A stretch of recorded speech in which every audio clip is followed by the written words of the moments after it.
Hey, what's up, YouTube? Goratha here. Today I'm going to talk about one of my potential league starters, and at least a very good campaign build.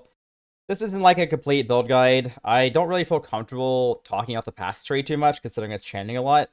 We'll talk about some of the padding I did in my campaign run. I did a full campaign run. Might link a full VOD to the YouTubes for that. But yeah, I did some testing on this. This feels really good to play even before the patch. One really cool thing about this build, and this is a Stormweaver limit stacking build, is the new Druid skills. Entangle, Volcano, and Thunderstorm. These are all going to have a limit tag.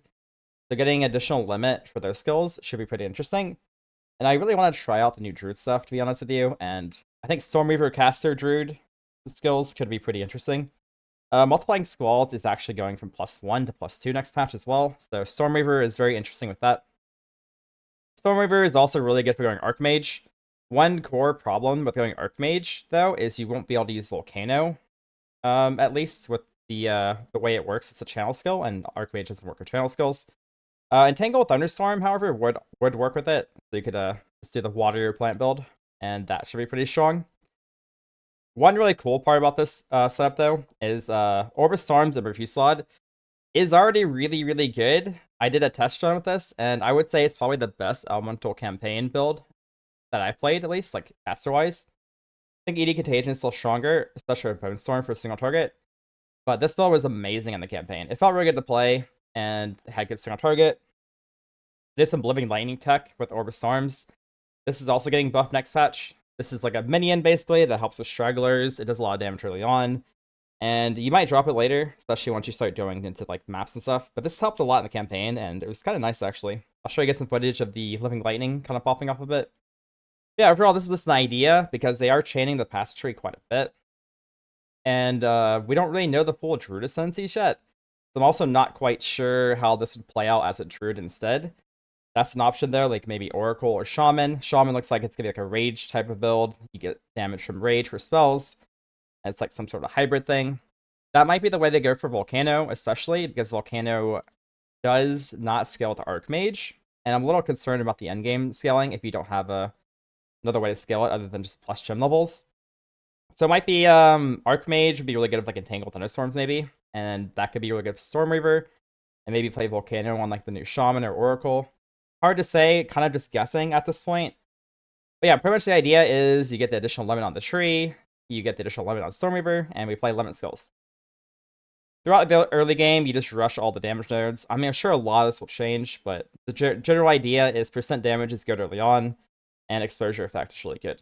Exposure is really good on bosses because it doesn't get reduced like curses. So anywhere you get like reduced exposure and exposure effect, these are really, really massive, and that'll be the same after the patch. For every Fusillade, you do want to rush reduced skill effect duration. This is most likely going to be a weapon slot point, so you don't have less duration on your Orbis Storms.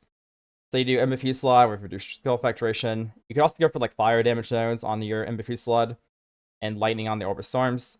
This tree is not like super min-max, like I said, because it's changing. Didn't really feel like it's worth putting too much effort into it. The general ideas are there, though. Once you go Archmage, you will need more mana, so mana on the tree will be really good. Remnant nodes are really, really good for this as well. The way it works is you end up having a ton of remnants on the ground because you're doing Orbis Storms or like another skill. At least the Orbis Storms version, the remnant stuff will be really good, especially with mana remnants on your Spirit Gem.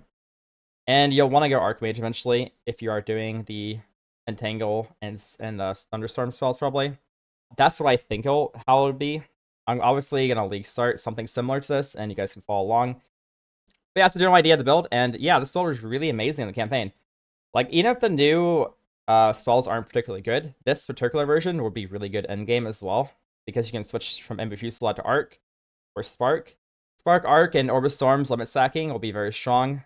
It's just an extremely good clear. It's good for the campaign. It's just a solid build overall. So I felt like I'd share this build with you guys. I was pretty impressed with it, personally, through the campaign. One more thing I should talk about is they are actually changing Archons as well. This isn't reflected on the tree yet either. Currently, the way Archons work is they're split into Lightning, Cold, and Fire. And you have different ways to trigger them. Like when you ignite, you get Flame Archon. When you put a bunch of mana, you get Lightning Archon. I'm pretty sure they're combining all three of these into like a single Elemental Archon. And the way it worked before is Archon gave you 25% more LE damage for each respective element. It'll probably just be like 25% more LE damage, and it has a cooldown of, I think, 20 seconds, and it lasts for like 10 seconds or something like that. I assume they're changing it because people weren't using it enough, most likely. But yeah, the Archon stuff is interesting at the very least. We'll have to see how it plays out. Anyways, yeah, this is pretty much all I had to talk about. I haven't really made too much YouTube content for this league yet because I honestly feel uncomfortable not knowing what the passive tree is going to change and not knowing all the new gems. The only really thing we can do at this point is kind of guess a bit. And I think this build will work even without the new stuff, so I feel like it was a pretty cool build to share with you guys, and might league start this. Anyways, I hope you guys enjoyed the video, and I'll see you guys in league start.